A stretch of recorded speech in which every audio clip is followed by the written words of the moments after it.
Seguindo na nossa exposição pelo livro de Eclesiastes. Então abra comigo a sua Bíblia em Eclesiastes, no capítulo 5.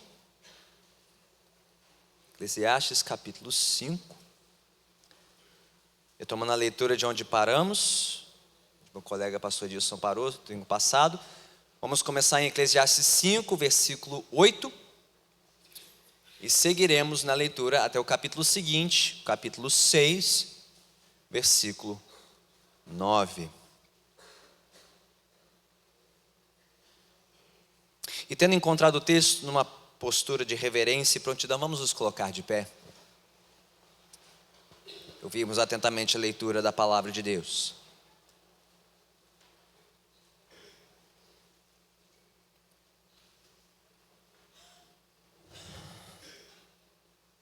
Diz assim a palavra do Senhor, conforme registrada no livro de Eclesiastes, no capítulo 5, a partir do versículo 8. Se vires em alguma província opressão de pobres e o roubo em lugar do direito e da justiça, não te maravilhes de semelhante caso, porque o que está alto tem acima de si outro, mais alto, que o explora, e sobre estes ainda outros mais elevados, que também exploram. O proveito da terra é para todos, até o rei se serve do campo. Quem ama o dinheiro, jamais dele se farta. E quem ama a abundância, nunca se farta da renda. Também isto é vaidade. Onde os bens se multiplicam, também se multiplicam os que deles comem. Que mais proveito, pois, têm os seus donos, do que os verem com seus olhos? Doce é o sono do trabalhador, quer coma pouco, quer muito. Mas a fartura do rico não o deixa dormir. Grave mal vi debaixo do sol as riquezas que seus donos guardam para o próprio dano. E se tais riquezas se perdem por qualquer má aventura, ao filho que gerou nada lhe fica na mão. Como saiu do ventre de sua mãe, assim no voltará, indo-se como veio, e do seu trabalho nada poderá levar consigo. Também isto é grave mal. Precisamente como veio, assim ele vai. E que proveito lhe vem de haver trabalhado para o vento? Nas trevas comeu em todos os seus dias, com muito enfado, com enfermidades e indignação. Eis o que eu vi. Boa e bela coisa é comer e beber e gozar cada um do bem de todo o seu trabalho, com que se afadiga debaixo do sol, durante os poucos dias da vida que Deus lhes deu, porque esta é a sua porção. Quanto ao homem a quem Deus conferiu riquezas e bens e lhe deu poder para deles comer e receber a sua porção e gozar do seu trabalho, isto é dom de Deus, porque não se lembrará muito dos dias da sua vida, porquanto Deus lhe enche o coração de alegria. Há um mal que vi debaixo do sol e que pesa sobre os homens. O homem a quem Deus conferiu riquezas, bens e honra, e nada lhe falta de tudo quanto a sua alma deseja, mas Deus não lhe concede que disso coma. Antes o estranho o come. Também isto é vaidade e grave aflição. Se alguém gerar 100 filhos e viver muitos anos até avançar idade, e se a sua alma não se fartar do bem, e além disso não tiver sepultura, digo que um aborto é mais feliz do que ele. Pois debalde vem o aborto e em trevas se vai e de trevas se cobre o seu nome. Não viu o sol, nada conhece. Todavia tem mais descanso do que o outro. Ainda que aquele vivesse 2 vezes 1000 anos, mas não gozasse o bem. Porventura não vão todos para o mesmo lugar? Todo o trabalho do homem é para a sua boca, e contudo nunca se satisfaz o seu apetite. Pois que vantagem tem o sábio sobre o tolo? Ou o pobre que sabe andar perante os vivos? Melhor é a vista dos olhos do que o andar ocioso da cobiça. Também isto é vaidade e correr atrás do vento. Louvado seja Deus pela sua palavra. Oremos mais uma vez.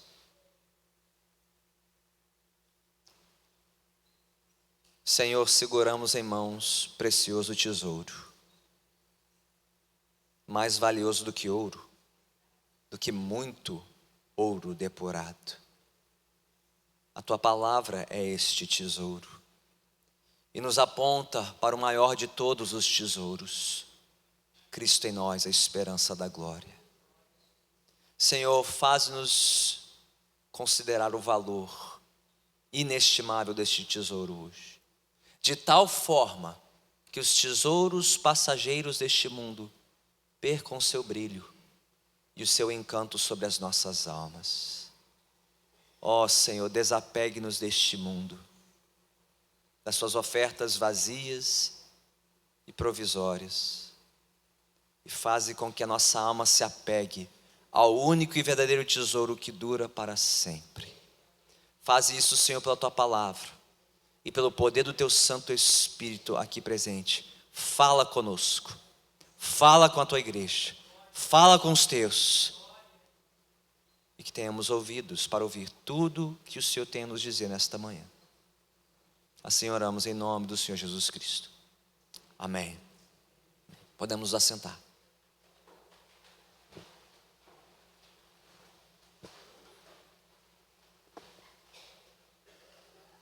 Não sei quantos aqui já ouviram falar de Andrew Carnegie.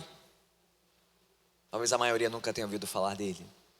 Apesar dele ter sido um dos homens mais ricos da história.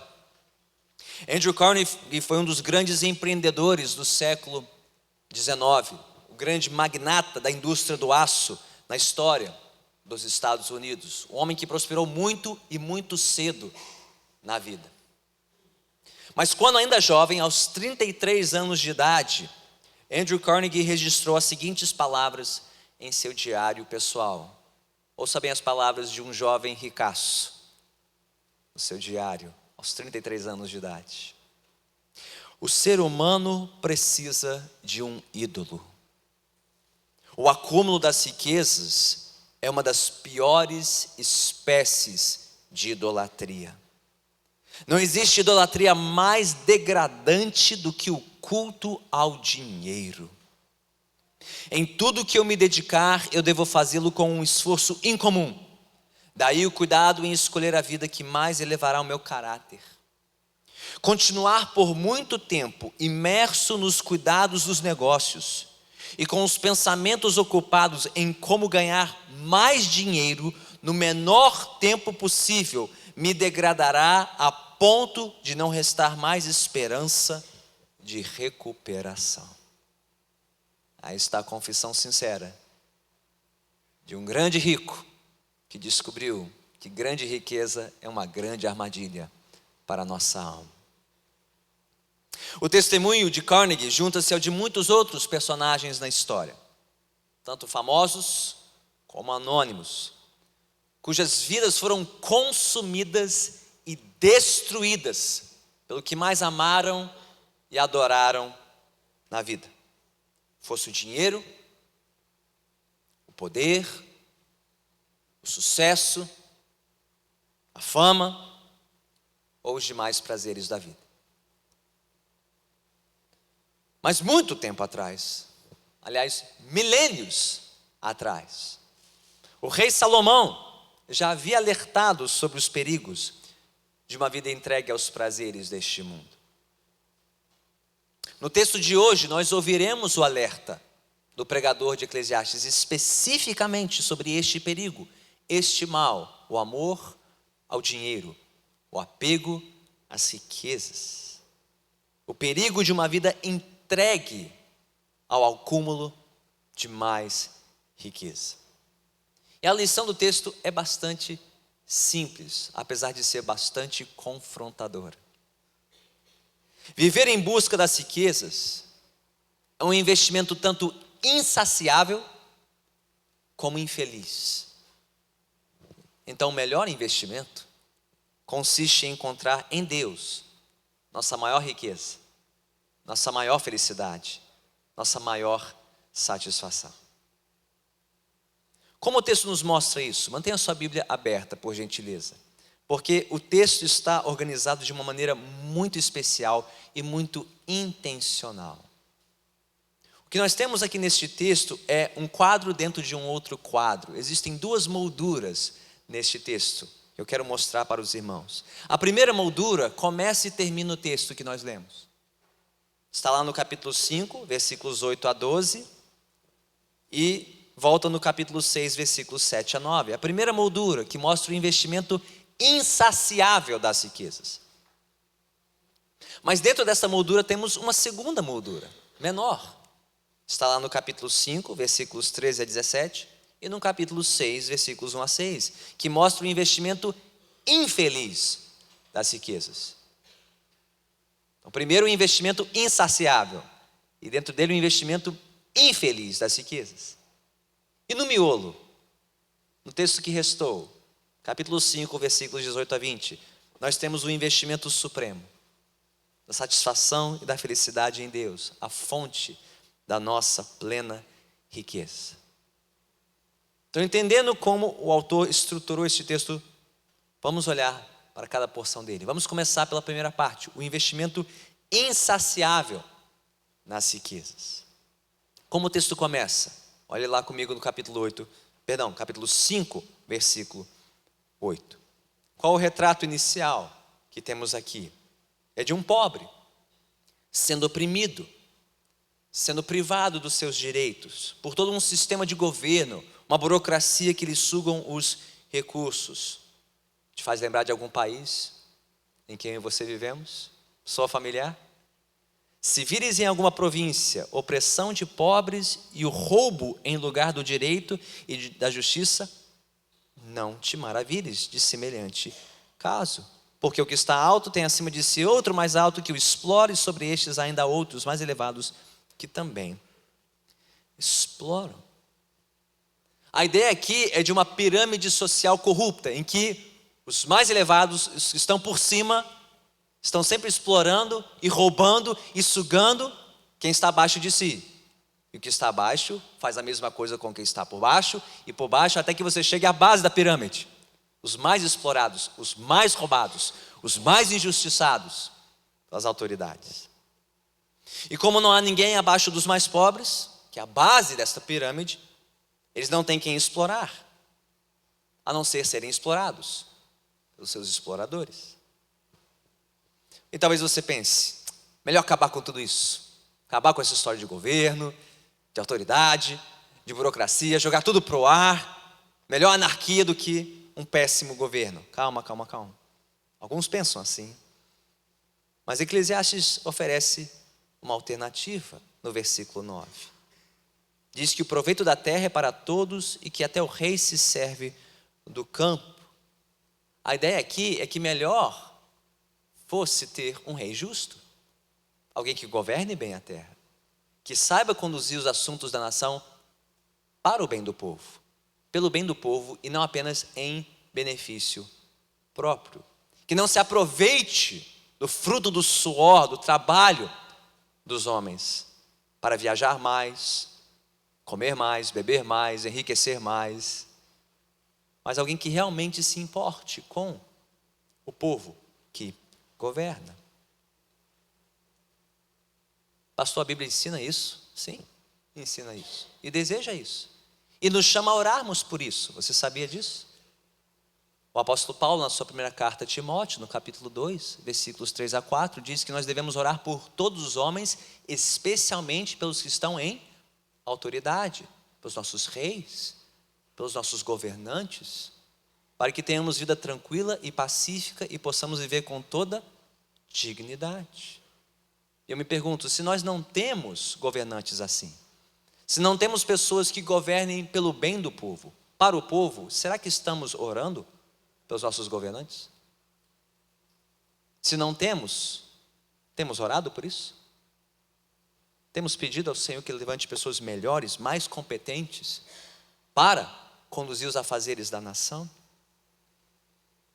É daí também que surge a ideia, creio eu, de que quanto menos poder houver nas mãos desses homens, melhor para o povo, porque poder absoluto corrompe absolutamente. Quanto mais poder, mais dinheiro esses governantes tiverem, o que vai acontecer? Mais eles desejarão para si e menos para nós. Portanto, creio eu que as Escrituras também mostram que estado bom é estado pequeno. Quanto menos poder a gente tiver, menos dinheiro nosso, melhor. Que se dediquem ao que é absolutamente necessário, conforme diz Romanos 13. Que se dediquem a punir o mal e recompensar o bem. E não tentar fazer tudo num país. Mas diz Eclesiastes que se virmos o Estado e seus oficiais explorando o povo, especialmente os mais pobres, isso deve nos surpreender? Não, né? Se vires em alguma província a opressão de pobres e o roubo em lugar do direito e da justiça, não te maravilhes de semelhante caso. Por quê? A resposta está no versículo 10. Quem ama o dinheiro, jamais dele se farta. E quem ama a abundância, nunca se farta da renda. O que Eclesiastes está nos mostrando aqui? Que o problema de autoridades que sugam o povo, exploram o povo e roubam o povo, é o problema de todos nós. Se chama amor ao dinheiro. O desejo insaciável por mais riqueza. E quem reconhece isso são os próprios ricos. Um dos contemporâneos de Andrew Carnegie, que eu mencionei na introdução do sermão, se chamava John Davison Rockefeller. Quando já ouviram falar do nome Rockefeller? Um dos grandes magnatas da indústria do petróleo. Um dos homens mais ricos da história, aliás, o primeiro bilionário da história moderna, por conta da riqueza que ele acumulou da exploração do petróleo. Quando perguntado acerca de quanto dinheiro é necessário para ser feliz, você sabe qual foi a resposta de Rockefeller? O sujeito foi o primeiro bilionário da história. Bilionário, não milionário. Bilionário. Perguntaram para o homem: quanto dinheiro é necessário para ser feliz, John Rockefeller? Sabe qual foi a resposta dele? Um pouco mais. Só um pouquinho mais. Só mais uns zeros no extrato da conta bancária. Se a sua felicidade se chama dinheiro, sabe quanto dinheiro você precisará para ser feliz? Sempre um pouco mais. Como se 330 bilhões de dólares não fosse suficiente, estimativa da fortuna da família Rockefeller. Mas por que um pouco mais nunca satisfaz?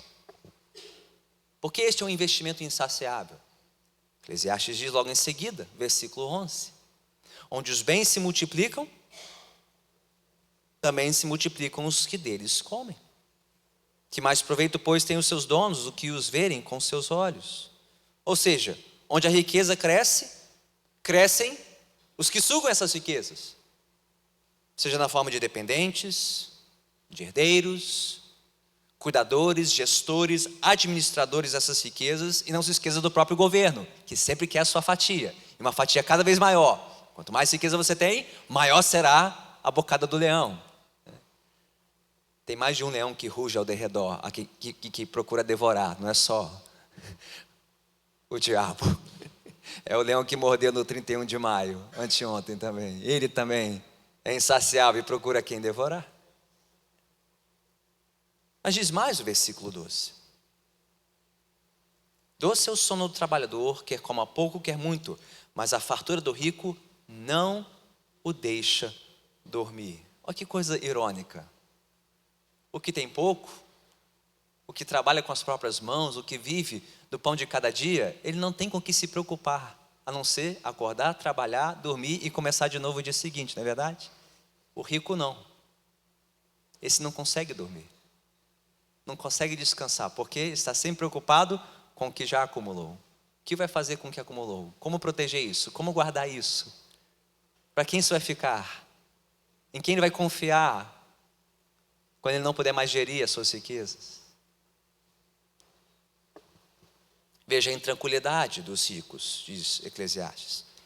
Seja na forma da ansiedade, em administrar o que se tem, pela insônia causada pela indigestão, diferente do sono tranquilo do trabalhador comum. Agora, se você acha que este é um mal que aflige somente os ricos, você está muito enganado. Vai lá para o fim do texto, versículos 7 e 9 do capítulo 6. que diz o texto lá? Todo o trabalho do homem para a sua boca, e contudo nunca se satisfaz o seu apetite. Pois que vantagem tem o sábio sobre o tolo ou o pobre, que sabe andar perante os vivos? Melhor é a vista dos olhos do que o andar ocioso da cobiça. Também isto é vaidade, correr atrás do vento. Veja só, todos nós, todos aqui sem exceção, dos mais abastados aos menos abastados, dos mais simples aos mais sofisticados, todos nós somos movidos por um desejo, por um apetite insaciável. Todos nós somos arrancados da cama todo dia, porque temos que trabalhar, temos que pagar as contas. Temos que achar por onde para honrar os nossos compromissos, alimentar aqueles que dependem de nós. Isso é comum a ricos e pobres, sábios ou tolos. Todo mundo precisa fazer isso. Mas não há vantagem aqui, diz Eclesiastes, entre o sábio e o tolo, entre o pobre e o rico, porque a tentação, a insatisfação é comum a todos. Aquele pouco mais serve tanto para quem tem muito ou quem tem pouco. Se a sua razão de viver é acumular dinheiro, não importa quanto você tem, você sempre desejará um pouco mais, um pouco mais.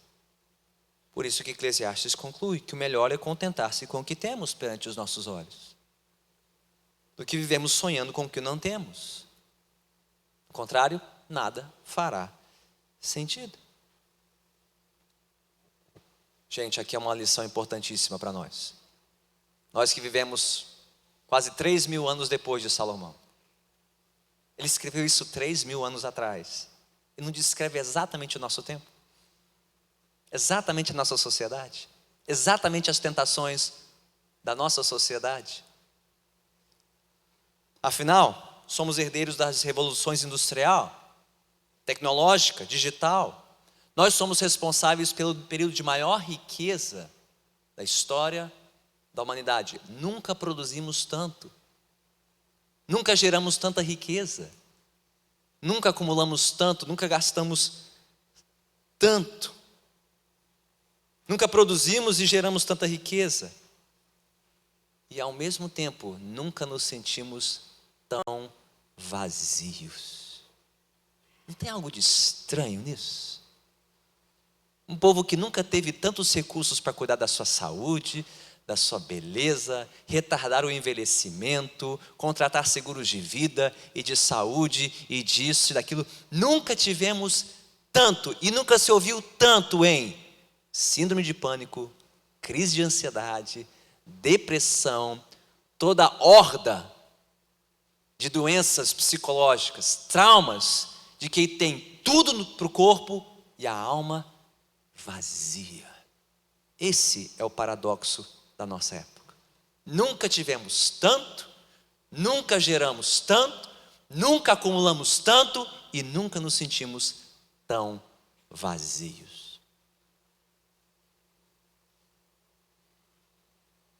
E parece que tudo isso é intencional. Porque a mesma sociedade que gerou tanta riqueza é a sociedade que tanto gerou a indústria da propaganda, do marketing, para sempre criar em nós um desejo insaciável por mais e mais. Não basta ter 10 pares de sapato, é preciso o 11º, porque você não tem daquela cor, daquele modelo. Não basta ter tantos gigas de velocidade, tem sempre algo mais veloz, um processador mais ágil, mais memória, mais disso, mais daquilo, sempre querendo fazer com que nos sintamos menos, por não termos a próxima novidade, o próximo lançamento, a próxima geringonça, a próxima invenção que vai tornar a nossa vida mais veloz, mais feliz. Acho muito estranho isso, não? Como somos uma cultura acelerada e ansiosa. Tem um retrato disso. Disse que num prédio comercial, as pessoas estavam muito perturbadas porque o elevador não andava rápido o suficiente. Demorava muito para chegar ao elevador. Demorava muito para ele subir e descer. E a gestão do prédio fez um estudo. Quanto dinheiro eles teriam que investir para fazer o elevador subir e descer mais rápido com segurança? ia ser uma fortuna para satisfazer o povo que trabalhava naquele prédio. Aí descobriram uma coisa, algo muito mais simples. Colocaram um espelho dentro do elevador e ninguém mais reclamou da velocidade do elevador. Aí inventaram um espelho móvel, agora temos telinhas dentro do elevador. Agora ninguém mais quer sair do elevador, querendo ficar olhando assim, para ver se não perder alguma notícia. Já viu isso? Como somos uma geração esquisita, né? Antes com tanta pressa e agora prontos a desperdiçar nossa atenção e nosso tempo por qualquer noticiazinha boba na tela, né? É isso que a nossa sociedade faz, quer nos bombardear sempre com mais um comercial, mais uma notícia, mais uma notificação, mais uma oferta relâmpago, mais um programa de fidelidade, mais um clube de vantagem, mais um tipo de estímulo, para que sempre nos sintamos vazios, insaciáveis, à procura de um novo estímulo, uma nova compra, a próxima ida ao shopping, como vamos nos sentir mais cheios, mais plenos, mais felizes, e voltar para casa nos sentindo vazios de novo, pensando, quando eu vou voltar para o shopping, o tempo de consumo, para ser feliz de novo. É isso que a nossa sociedade faz conosco, alimentando esses sonhos de consumo. Casa maior, guarda-roupa maior, carro maior, férias melhores, viagens mais caras, um investimento insaciável. Gente, não existe nada de errado em consumir o que a sociedade produz, para o nosso bem. Mas alerta, igreja, há um desejo insaciável por trás de tudo isso. Alerta, igreja, não com o consumo, mas com o consumismo. Consumir por consumir, sem perguntar se eu preciso realmente consumir. Consumir só pelo prazer de consumir, de se sentir novo, alegre, mais bonito, mais jovem, mais veloz. Há uma idolatria por trás disso. A ilusão de satisfação e bem-estar naquilo que não foi feito para nos preencher plenamente. Então, na próxima vez em que você frequentar o templo de consumo, também conhecido como shopping center, antes de encher os seus olhos com o que está na vitrine, na galeria, pergunte-se antes de sair de casa, eu realmente preciso disso? Ou eu só quero isso?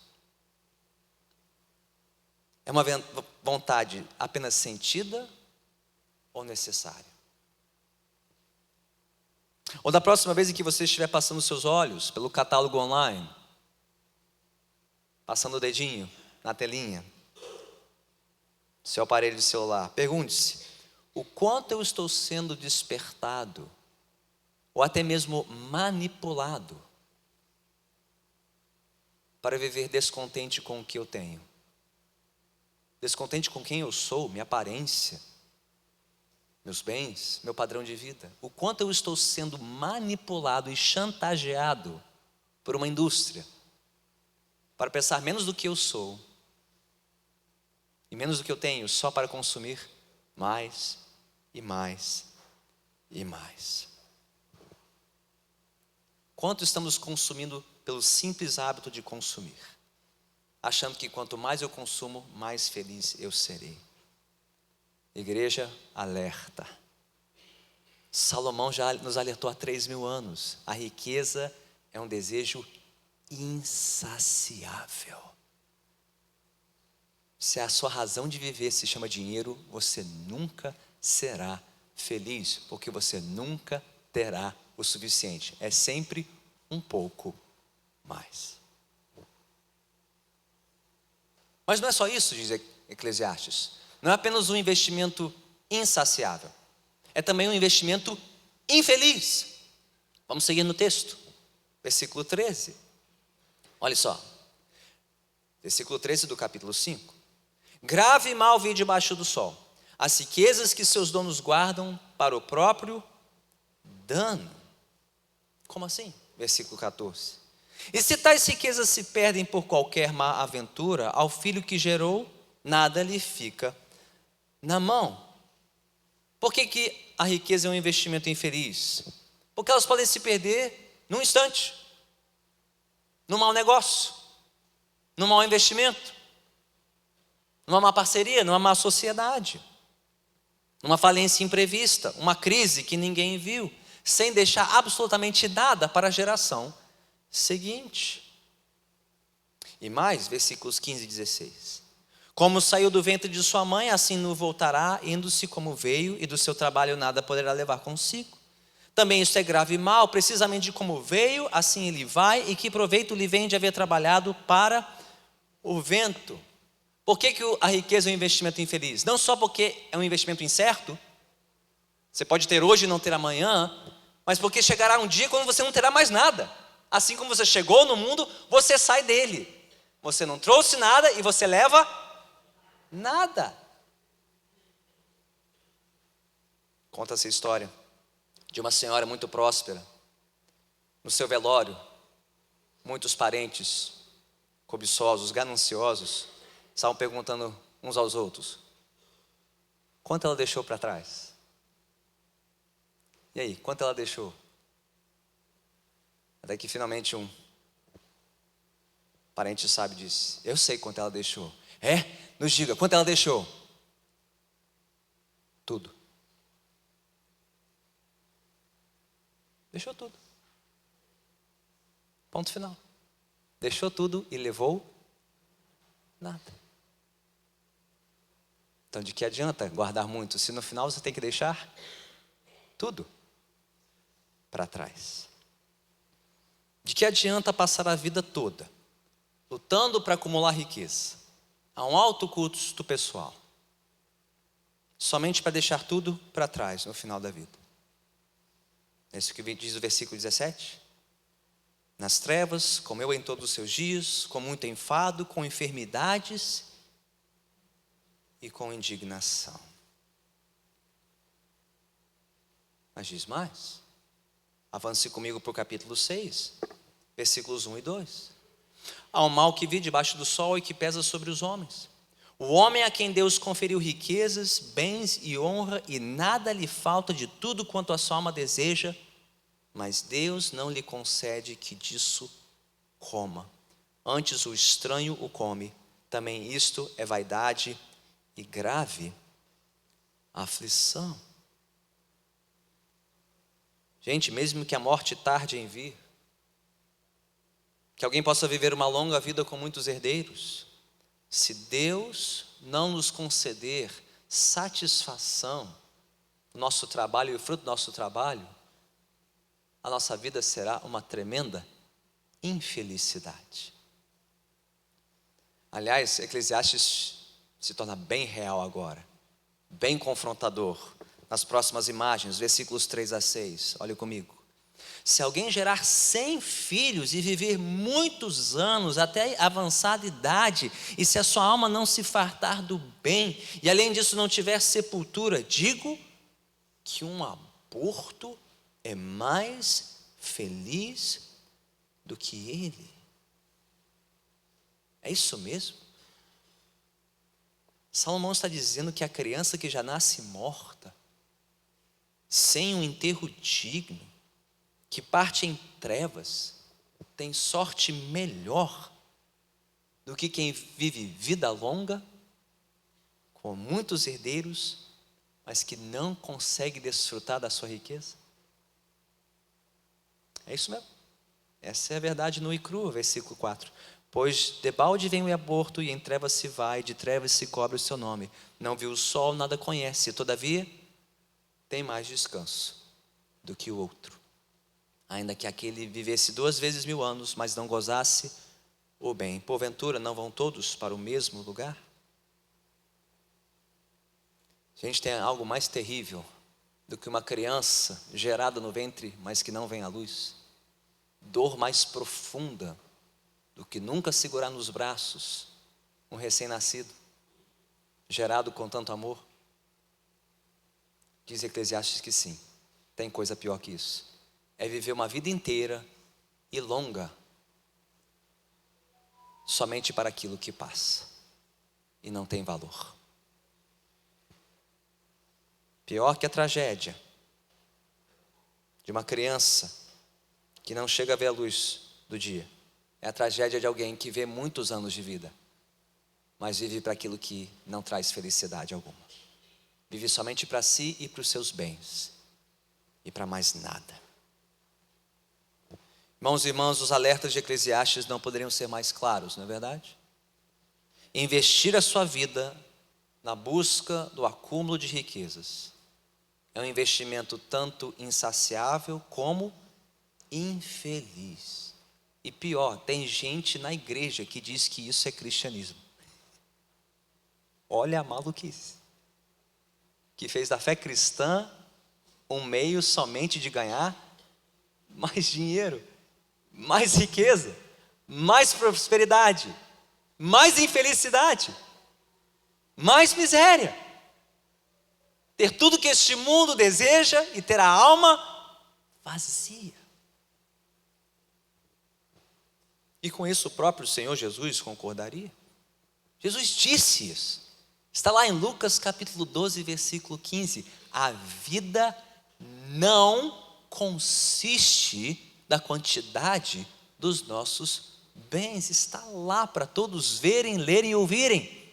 A vida não consiste dos nossos bens. Diga comigo, a vida não consiste dos nossos bens. Jesus disse mais: quem quiser salvar a sua vida, a perderá. Mas quem perder a sua vida por minha causa e pelo evangelho, a salvará. Pois que adianta o homem ganhar o mundo inteiro, e perder a sua alma? Ganhar o mundo inteiro e perder a sua alma.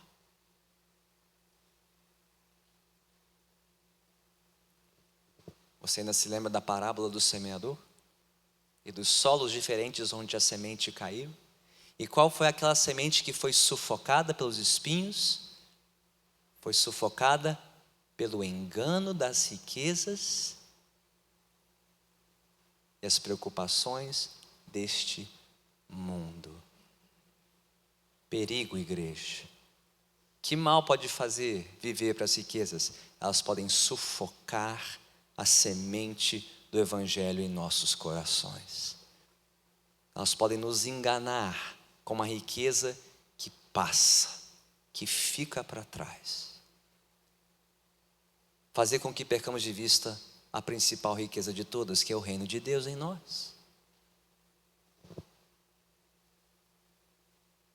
Paulo disse isso, inclusive, a Timóteo, na sua primeira carta, capítulo 6, versículo 10. Pois o amor ao dinheiro é a raiz de todos os males. E algumas pessoas, por cobiçarem o dinheiro, disse Paulo, desviaram-se da fé e se atormentaram com muitos sofrimentos. Pastor, que mal pode haver? Dar um tempo da igreja, dedicar os meus estudos, a minha pós, minha carreira, aumentar a qualidade de vida da minha família. A gente possa ver com um pouquinho mais de conforto e segurança. Há algo de necessariamente errado em querer essas coisas? Não, mas há um perigo, há um alerta. Qual é o alerta? Algumas pessoas, por cobiçarem essas coisas, desviaram-se da fé e se atormentaram com muitos sofrimentos. Então, somando todos esses alertas, de Salomão ao Senhor Jesus, de Eclesiastes aos evangelhos e às epístolas de Paulo, a mensagem não poderia ser mais clara. Quem quer viver para o dinheiro, viver para acumular riquezas, está investindo a sua vida naquilo que é insaciável e te tornará infeliz, miserável, nesta vida e na próxima.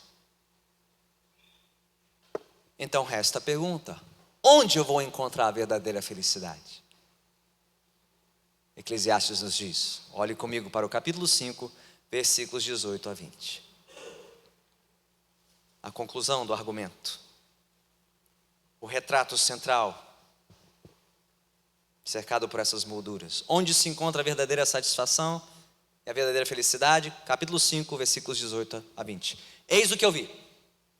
A boa e bela coisa é comer e beber e gozar cada um do bem de todo o seu trabalho com que se afadigou debaixo do sol durante os poucos dias da vida que Deus lhe deu, porque esta é a sua porção. Quanto ao homem a quem Deus conferiu riquezas e bens e lhe deu poder para deles comer e receber a sua porção e gozar do seu trabalho, isto é dom de Deus.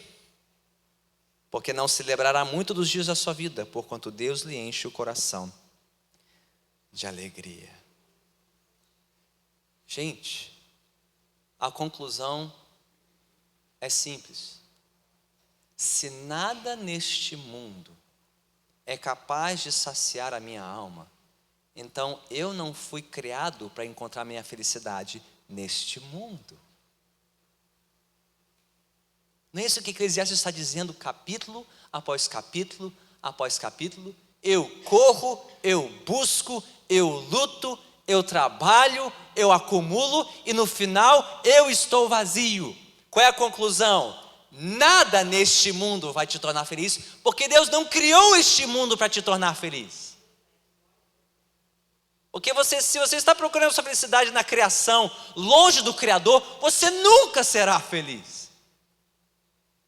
Se nada neste mundo me sacia, é sinal de que eu não fui criado para encontrar a minha satisfação neste mundo, mas fora deste mundo, naquele que criou tudo o que há neste mundo.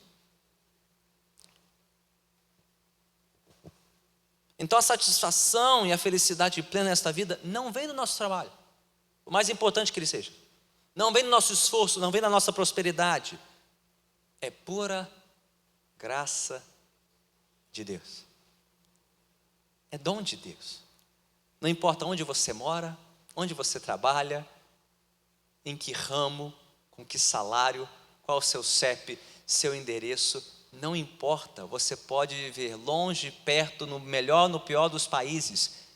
Só existe uma coisa que faz a diferença. Quem é a sua satisfação? Onde você encontra o seu prazer?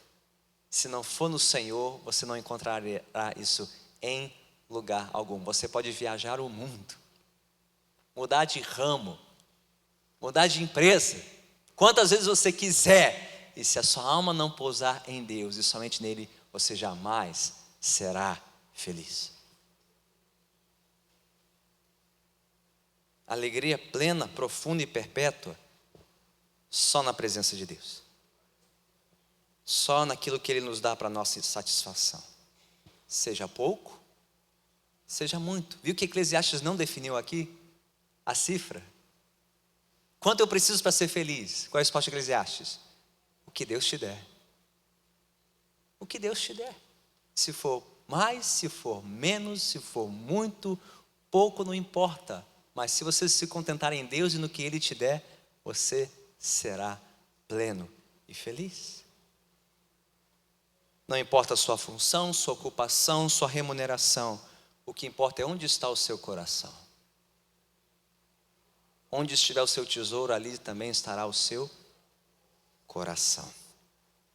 E somente corações satisfeitos em Deus viverão realmente satisfeitos e contentes neste mundo.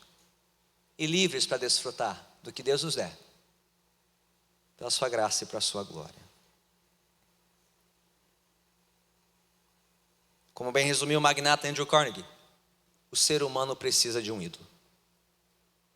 Todos aqui precisam de um Deus, algo maior para o qual viver. Todos aqui adoram alguém ou alguma coisa, quer você saiba ou não. Andrew Carnegie disse: o ser humano precisa disso, precisa de um ídolo. E o acúmulo das riquezas é uma das piores espécies de idolatria. Não existe idolatria mais degradante do que o culto ao dinheiro. Ele não disse nada de novo. Jesus disse isso, não? Ninguém pode servir a dois senhores, porque terá que amar um e desprezar o outro. Vocês não podem servir a Deus e ao dinheiro. Então quem é o seu Deus? Quem é o seu Senhor? Quem comanda o seu coração? É o Criador? Ou algo abaixo dele na criação? Em quem você está procurando a sua satisfação e a sua felicidade? Onde você está investindo a sua vida?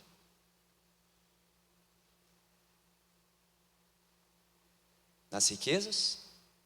Infelizes e insaciáveis? Ou no Senhor, a nossa suprema riqueza? Tragicamente, todos nós já fomos seduzidos. Todos nós já fomos arrastados, de uma forma ou de outra, pelo engano das riquezas. Todos nós já fomos levados por um impulso, um desejo, por aquilo que nós não precisávamos, mas que sentimos que precisávamos para ser felizes, é ou não é? Somente para nos sentirmos vazios depois. Todos nós já nos rendemos a esse ídolo alguma vez, quer porque tínhamos ou não tínhamos, porque cobiçamos ou acumulamos. Mas a maravilhosa notícia do Evangelho é que alguém que é dono de toda a riqueza, de todo o ouro, de toda a prata, aquele que é o mais rico e poderoso do universo, abriu mão de tudo isso. O Rei da Glória deixou o seu trono para se fazer pobre. Veio ao mundo pobre, filho de carpinteiro, simples galileu, para morrer por nós pobres pecadores e nos mostrar a riqueza da sua graça e do seu perdão. Jesus, o Rei da Glória, está aqui hoje.